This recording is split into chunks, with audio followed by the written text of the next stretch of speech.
దేవుని బుద్ధి, దేవుని జ్ఞానము, ఆయన బాహుల్యము ఎంతో ఏంటంటండి గంభీరము.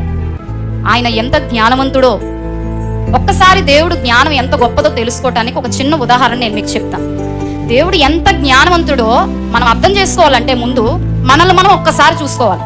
ఎందుకంటే ఇంత పెద్ద ప్రపంచాన్ని చూడటానికి దేవుడు 2 అందమైన చిన్న కళ్ళును పెట్టాడు మనకి. మీరు ఎప్పుడైనా ఆలోచించారా?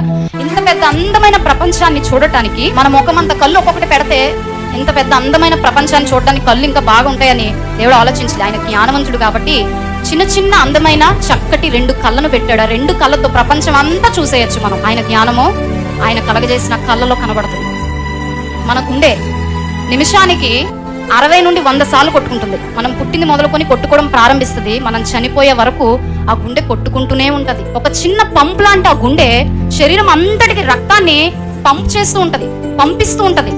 ఒక చిన్న గుండె. మీకు ఇంకా విచిత్రమైన విషయం చెప్తాను. అందుకే భక్తుడు అంటాడు, ఆ మాట చూద్దాం. కీర్తనల గ్రంథము 139వ అధ్యాయము 14వ వచనం. నీవు నన్ను కలగజేసిన విధము చూడగా భయమును ఆశ్చర్యమును నాకు పుట్టుచున్నవి. ఆయన జ్ఞానంతో చేసిన ఈ శరీరాన్ని, ఆయన కలగజేసిన విధానాన్ని చూసి ఆశ్చర్యపోతున్నాడు. మన శరీరంలో ఉన్న నర్వ్స్, నరాలు అన్ని ఒకదానికొకటి తీసి లైన్ గా పెడితేనంట 70,000 కిలోమీటర్ల నుండి 1,00,000 కిలోమీటర్ల దూరం ఉండదంట మన లోపల శరీరంలో ఉన్న నరాలు. ఇదంతటిని మనం చూసినప్పుడు దేవుడు ఎంత జ్ఞానంతో మనిషిని చేశాడో అర్థమవుతుంది. అంతేకాదు, సృష్టిని మనం చూసినప్పుడు దేవుడు ఎంత జ్ఞానవంతుడో మనకు తెలుస్తుంది.